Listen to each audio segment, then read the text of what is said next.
Assalamualaikum warahmatullahi wabarakatuh. Saudaraku semuanya dimanapun Anda berada, dari Sabang sampai Merauke, dari Miangas sampai Pulau Rote, ketemu lagi dengan kami. Kami ingin menyampaikan informasi penting yang disampaikan oleh dua tokoh dari Kabupaten Banyuwangi.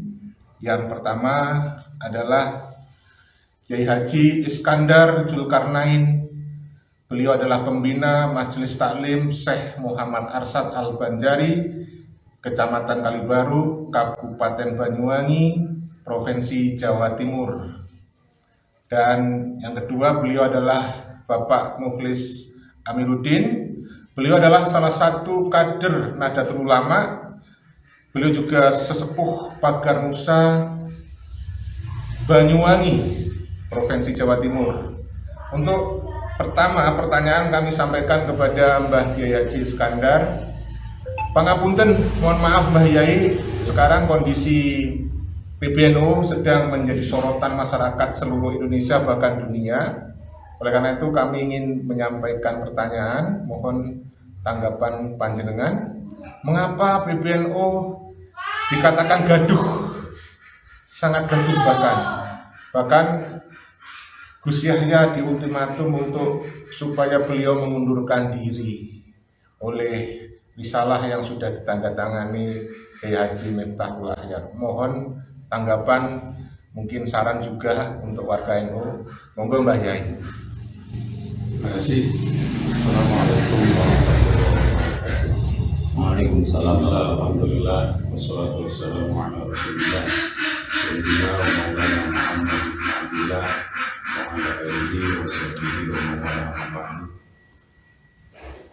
Pertama, mari kita bersyukur kehadirat Allah Tuhan Yang Maha Esa, karena dengan rahmat dan maunahnya pada sore hari ini kita dipertemukan dalam rangka menjalin silaturahmi antar sama warga dan kader NU. Menurut pendapat saya, yang saya ambil baik dari Al-Quran maupun As-Sunnah tentang kegaduhan polemik yang terjadi di PBNU periode sekarang, kalau kita mau jujur, mau objektif, yang salah itu para mu'tamirin waktu muktamar kemarin ketika memilih pemimpin, terutama pemimpin puncak yang ada di Jam'iyah Nahdlatul Ulama, karena yang menentukan baik tidaknya Nahdlatul Ulama itu berada di tangan Roisul, karena Roisul Alhamdulillah yang memegang kendali Jam'iyah Nahdlatul Ulama. Kalau Roisul Amnya itu benar-benar seorang ulama yang sesuai dengan yang diharapkan oleh Rasulullah SAW, maka NU itu akan kuat, akan bertahan menghadapi badai dan guncangan seperti apapun. Nah, yang sekarang menurut pendapat saya itu kurang pas dengan apa yang diinginkan disabdakan oleh Nabi Muhammad SAW.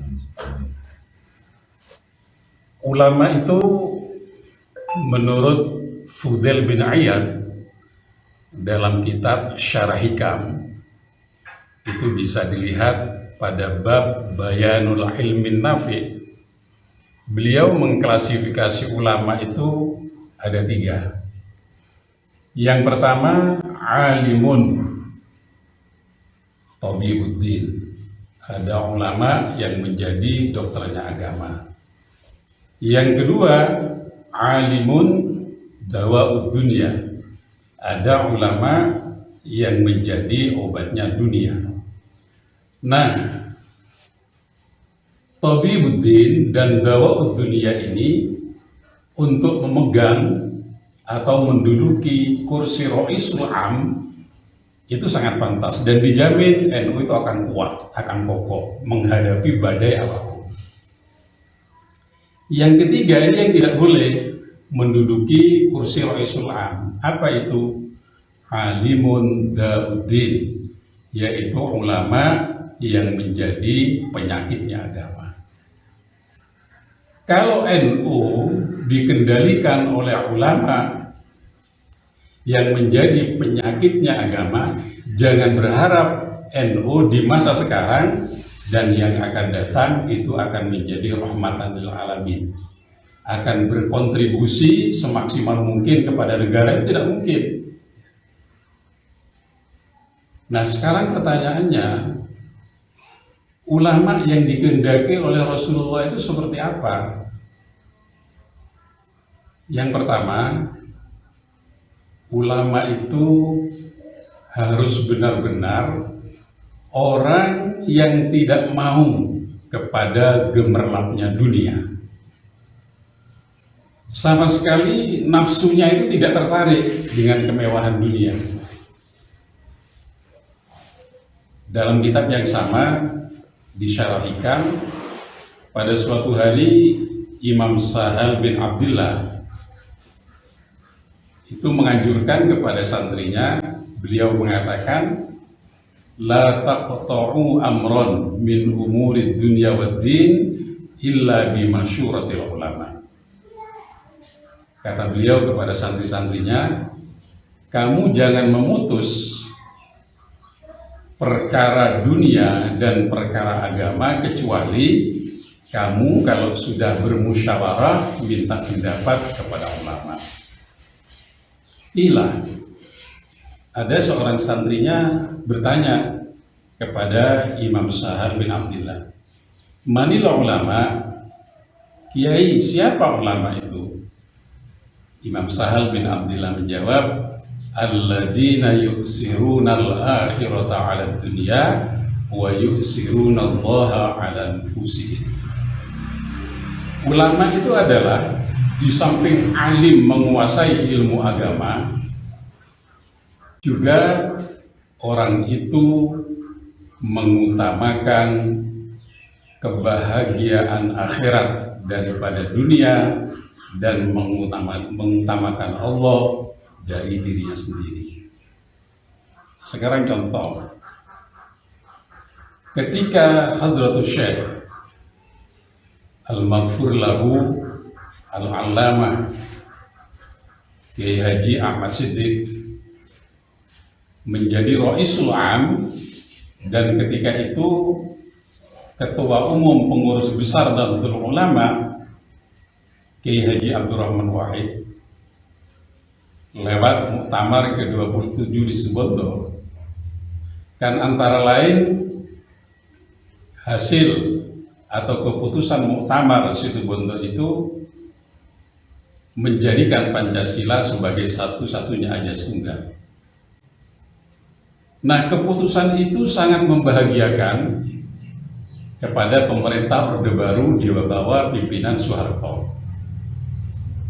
Karena gembira, hampir setiap hari para menteri di zaman Orde Baru itu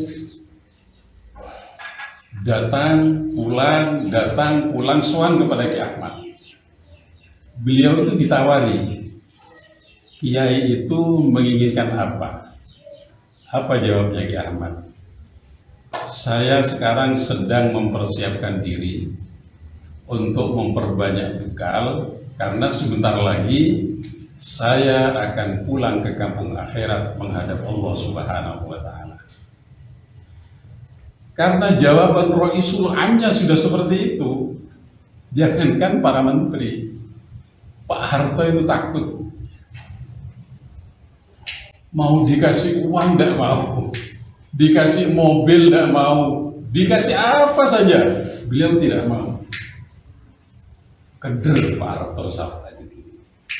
Nah, itulah yang dikatakan ulama warasatul anbiya atau suksesor para nabi.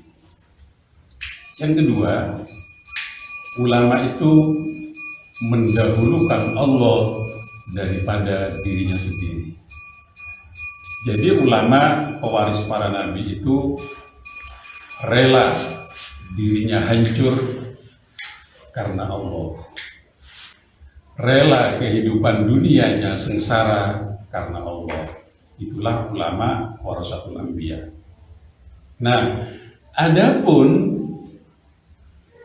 para pengurus di kanan kirinya Roisul Am itu banyak yang kaya raya. Itu memang seharusnya seperti itu ya. Seperti Rasulullah itu tidak punya apa-apa. Dalam kitab Durratun Nasihin, Sayyidah Aisyah mengatakan, ma taraka Rasulullah sallallahu alaihi wasallam dinaron wala dirhaman wala syatan wala ba'iron. Kata Sayyidah Aisyah, istri beliau, ketika Rasulullah meninggal dunia, Rasulullah itu tidak meninggalkan sedinar, sedirham pun, tidak meninggalkan seekor kambing dan seekor unta. Itu tidak ada. Tapi mengapa perjuangan Rasulullah itu sukses? Karena sahabat yang ada di kanan kiri Rasulullah itu banyak yang kaya raya. Yang paling terkenal itu Sayyidina Utsman bin Affan, kaya raya itu. Kemudian Sayyidina Abdurrahman bin Auf, kaya raya. Sayyidina Abu Bakar, Sayyidina Umar, Sayyidina Ali, itu bukan sahabat yang tidak punya apa-apa, berkecukupan. Ditopang juga oleh istrinya Sayyidah Khadijah binta Khuwailid radhiyallahu anha. Jadi Ra'isul Amnya itu harus tidak senang kepada harta gitu.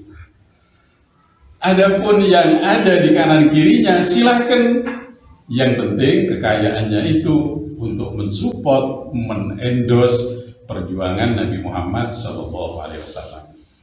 Nah, kalau Ra'isul Amnya seperti itu, saya jamin Nahdlatul Ulama itu beraura, berharisma, tidak akan dipermainkan oleh siapa dan kelompok manapun. Jangankan, maaf, hanya bupati, gubernur, menteri, presidennya itu tidak akan berani. Karena ditawari kehidupan dunia sudah tidak mau, bingung gitu. Bagaimana dengan sekarang? Ya maaf, sebagian pengamat itu mengatakan bahwa gonjang-ganjing yang terjadi di tubuh pengurus besar Nahdlatul Ulama pada saat ini karena rebutan masalah tambang. Apa kiai ulama itu tidak boleh mencari nafkah? Boleh ya. Nabi Adam itu kan sebagai petani. Kemudian Nabi Isa itu terkenal dengan pengobatannya, sampai mempunyai mukjizat bisa menghidupkan orang yang sudah mati. Nabi Dawud itu kemampuannya, Nabi Dawud itu bisa mencipta alat-alat tempur. Nabi Idris itu di bidang konveksi. Nabi-nabi yang lain itu semua mencari nafkah, tapi tidak merusak alam. Lalu bagaimana sekarang dengan kasus Raja Ampat? Ini sudah bukan rahasia lagi. Ternyata di tubuh pengurus besar Nahdlatul Ulama ada yang menjadi komisaris. Inisialnya itu F. Dan itu sudah menyebar viral kemana-mana. Nah, oleh sebab itu, untuk muktamar yang akan datang, para muktamirin itu jangan salah pilih, terutama ketika memilih Ra'isul Am. Pilihlah Ra'isul Am seperti almarhum Al-Maghfurlah Ki Ahmad Siddiq, almarhum Al-Maghfurlah Ki Sahal Mahfud, Apalagi seperti Raisul Adbar Jam'iyah Nahdlatul Ulama Mbah Hasyim Asy'ari. Insya Allah kalau Raisul Amnya mempunyai akhlak seperti beliau-beliau, mempunyai ketidaksukaan kepada gemerlapnya dunia, insya Allah NU itu disegani, bukan hanya di dalam negeri sampai ke luar negeri. Yang pertama. Yang kedua, ulama yang diharapkan oleh Rasulullah pernah bersabda begini, tawadhu liman ta'allamuna minhu wa tawadhu liman tu'allimuna. Kalau diterjemahkan kira-kira begini, kamu harus tawadhu, harus menghargai kepada orang yang kamu belajar kepada orang itu, belajar ilmu maksudnya. Dan juga kamu harus tawadhu, menghargai kepada orang yang orang itu pernah belajar ilmu kepada kamu. Jadi santri itu harus hormat, menghargai kepada ulama. Tapi ulama itu juga harus menghargai kepada santri. Jadi jangan seenaknya menjadi ulama itu, mentang-mentang ulama lalu mengeluarkan ucapan-ucapan yang menyinggung kepada perasaannya santri, itu tidak boleh. Wala takunu min jababiratil ulama. Jangan sampai kamu itu menjadi ulama yang sombong, yang congkak, yang arogan. Apa sombong itu? Apa sombong itu setiap hari naik mobil mewah? Tidak. Apa sombong itu setiap hari memakai baju yang mewah? Tidak. Sombong itu kata Nabi, al-kibru batarul haq wa ghamdun nas. Sombong itu adalah menolak kebenaran dan meremehkan orang lain. Ya maaf, ini mengembang ke tesis Kiai Imaduddin Usman Al-Bantani. Tesis Kiai Imaduddin Usman Al-Bantani itu adalah tesis ilmiah yang sampai sekarang, dan saya yakin sampai kapanpun tidak akan ada yang bisa mengeluarkan antitesis beliau. Tapi apa yang terjadi oleh Raisul Am Jam'iyah Nahdlatul Ulama periode sekarang? Justru Kiai Imaduddin Usman Al-Bantani dan kawan-kawan termasuk Gus Abbas itu dikatakan kelompok Khawarij. Jadi orang-orang yang sedang mengoreksi nasabnya Ba'alawi itu oleh Raisul Am dikatakan Khawarij. Itu sangat menyakitkan kepada warga NU, karena warga NU itu tidak buta sejarah. Khawarij itu adalah orang-orang yang menentang kepada kepemimpinan Sayyidina Ali karramallahu wajhah, menantu Rasulullah. Sampai ada tokoh Khawarij yang bernama Abdurrahman bin Muljam itu membunuh Sayyidina Ali. Abdurrahman bin Muljam itu bukan orang sembarangan, hafidul Quran, hafal Al-Quran 30 juz. Setiap saat mulutnya tidak lepas dari zikir kepada Allah. Tapi karena tidak diberi hidayah oleh Allah Subhanahu wa Ta'ala, sehingga Abdurrahman bin Muljam itu tega membunuh menantu Nabi besar Muhammad sallallahu alaihi wasallam. Jadi ucapan yang disampaikan oleh Kiai Miftahul Akhyar bahwa Kiai Imaduddin Usman Al-Bantani dan kawan-kawan dikatakan Khawarij itu sangat menyakitkan. Nah, oleh sebab itu Saya berharap pada muktamar yang akan datang, mari demi kejayaan NU, demi karisma NU, baik di mata Indonesia maupun di mata dunia, jangan sampai salah pilih Roisul Am. Adapun yang lain, monggo silakan. Tapi satu, karena beliau ini yang memegang kendali Jam'iyah Nahdlatul Ulama.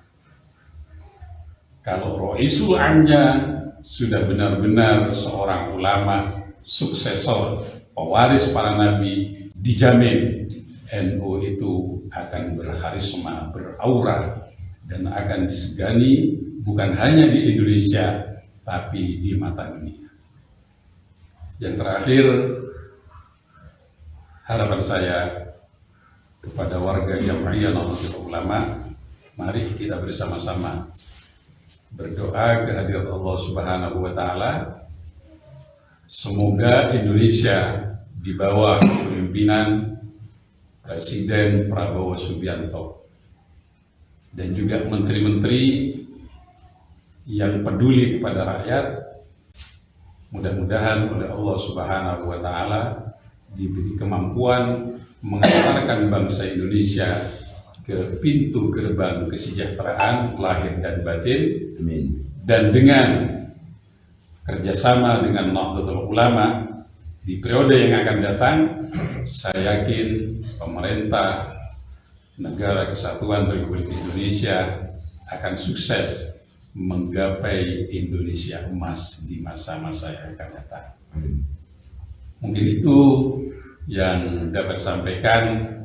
Sekali lagi harapan saya kepada mu'tamirin di muktamar yang akan datang, jangan salah pilih Roisul Am. Kuncinya adalah Roisul Am. Adapun surat yang diterbitkan oleh Roisul Am untuk melengsarkan Gus Yahya Al-Zakuf, itu insya Allah Gus Yahya itu bisa menghadapi sendiri. Karena berdasarkan rumor yang beredar bahwa Gus Yahya itu adalah orangnya Gus Dur, kan begitu. Jadi orangnya Gus Dur itu katanya mau dibersihkan dari jajaran pengurus besar Nahdlatul Ulama periode sekarang. Kalau itu terjadi, maka PBNU akan disetir oleh orang asing, dan itu sangat berbahaya. Tapi kita harus yakin bahwa para ulama al-amilun, para aulia al-wasilun yang sekarang ada di alam barzah, beliau itu tidak meninggal dunia. Al-mu'minun la yamutun bal yaqibun. Orang mukmin, maksudnya para wali dan para ulama itu tidak meninggal dunia, hanya pindah tempat. Beliau di alam barzah akan ikut mendoakan Nahdlatul Ulama dan Indonesia. Semoga doa-doa beliau di alam barzah langsung diijabahi, dikabul oleh Allah Subhanahu wa Ta'ala.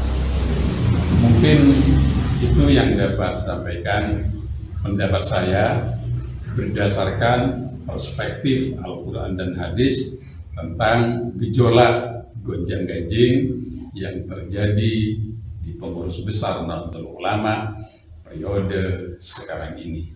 Semoga periode-periode berikutnya tidak akan terjadi hal-hal yang tidak kita inginkan. Mungkin itu yang dapat sampaikan. Terima kasih kepada bangsa Indonesia, terutama warga NU yang berkenan mendengarkan pendapat saya yang saya ambil dari Al-Quran dan As-Sunnah. Semoga bermanfaat. Kurang lebihnya mohon maaf. Wallahul muwaffiq ila aqwamit thoriq. Wassalamualaikum warahmatullahi wabarakatuh. Waalaikumsalam warahmatullahi wabarakatuh. Kami sampaikan terima kasih yang sebesar-besarnya kepada Kiai Haji Iskandar Zulkarnain, Pembina Majelis Taklim Syekh Muhammad Arsyad Al-Banjari. Mudah-mudahan saran, masukan, dan nasihat beliau bisa diperhatikan oleh para warga NU insya Allah bermanfaat. Berikutnya kami ingin menanyakan kepada Bapak Mukhlis Amiruddin terkait hal yang sama. Bapak Mukhlis, panjenengan selaku salah satu kader NU dan juga sesepuh Pagar Nusa Banyuwangi Jawa Timur, bagaimana tanggapan panjenengan terkait kondisi PBNU sekarang? Silakan. Terima kasih. Assalamualaikum warahmatullahi wabarakatuh. Alhamdulillah, syukurillah, la haula wa la quwwata illa billah, ma ba'du. Bapak dan saudara sekalian, saya sepakat dengan apa yang dikatakan oleh Kiai tadi, bahwa semoga Mu'tamirin pada Muktamar Nahdlatul Ulama tahun 2027 mendatang lebih teliti lagi dalam memilih, khususnya untuk Rais Am juga ketua tanfidiyahnya, karena adanya gejolak ini tidak lepas dari rekam jejak bagaimana Rais Am yang sekarang Pak Miftahul Akhyar itu dulu adalah salah satu pendukung organisasi yang sangat memusuhi kader-kader itu, sangat memfitnah terhadap organisasi cinta kita, yaitu organisasi Nahdlatul Ulama. Pak Miftahul Akhyar itu adalah pendukung FPI, dan itu disampaikan oleh beliau sendiri di publik. Jadi nggak heran apabila sekarang beliau mengacak-acak NU lewat pemecatan terhadap Gus Yahya Khalil Stakuf.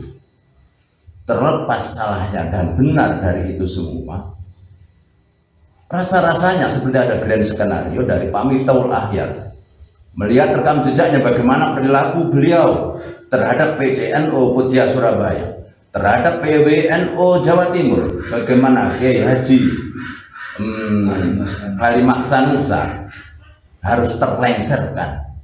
Sekarang diulang lagi, beliau dengan grupnya, saya katakan dari bahasa pendekar, dengan gengnya memecat Kiai Haji Yahya Khalil Stakuf. Itu bukan etika NU. Tanda kutip saya katakan, bisa jadi itu adalah titipan dari oknum tertentu atau organisasi tertentu yang sengaja ingin mengacak-acak NU dari dalam. Bisa jadi mereka memang agen yang sengaja disusupkan ke dalam tubuh NU. Oke lah, beliau mungkin putra seorang kiai yang notabene juga NU. Tidak tertutup kemungkinan beliau tersisipi ide-ide, ideologi-ideologi yang untuk menghancurkan NU dari dalam. Nyatanya tidak pernah ada satu huruf pun, satu kata pun yang digunakan untuk membela ketika Faisal Asghar melecehkan, menghina Raisul Akbar Mbah Kiai Haji Asy'ari. Bagaimana pelecehan dilakukan? Tidak ada satu orang pun di tubuh NU yang membela berikut Banom dan lembaga NU. Tapi ketika ada oknum dari NU yang berusaha meluruskan tentang sejarah Pahlawi, sejarah keturunan Rasulullah, bagaimana kalimat dan kata yang keluar dari lisan dari Mbah Kiai Haji Miftahul Akhyar, seperti dikatakan Romo Kiai Haji Iskandar Zulkarnain tadi, mereka adalah kelompok waris Kiai Haji Imaduddin Usman Al-Bantani.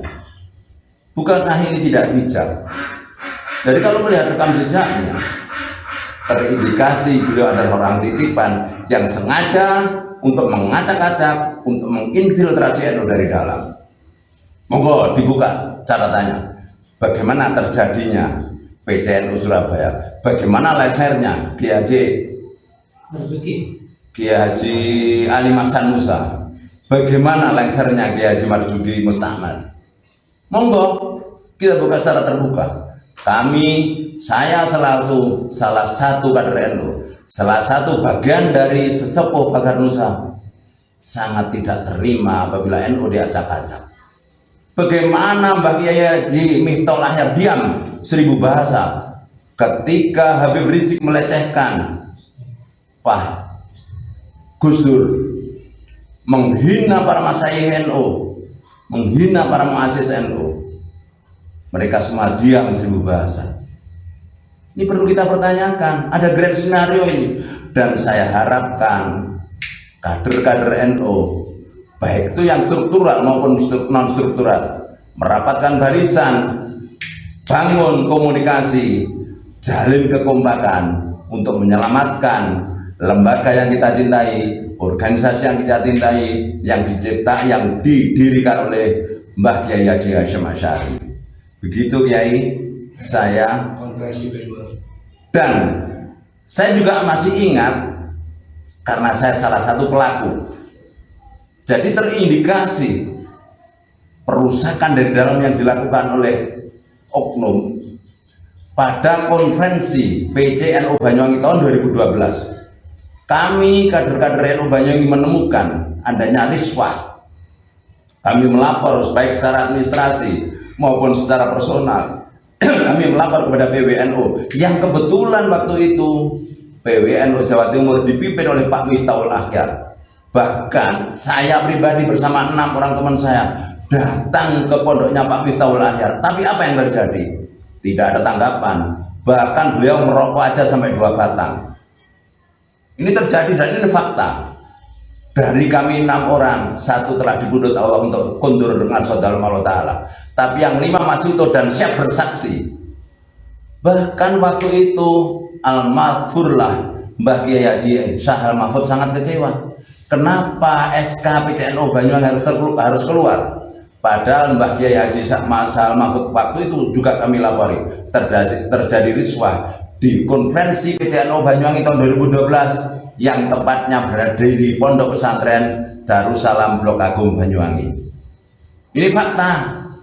Karena tim PBNU waktu itu juga membentuk tim pencari fakta tentang adanya riswah.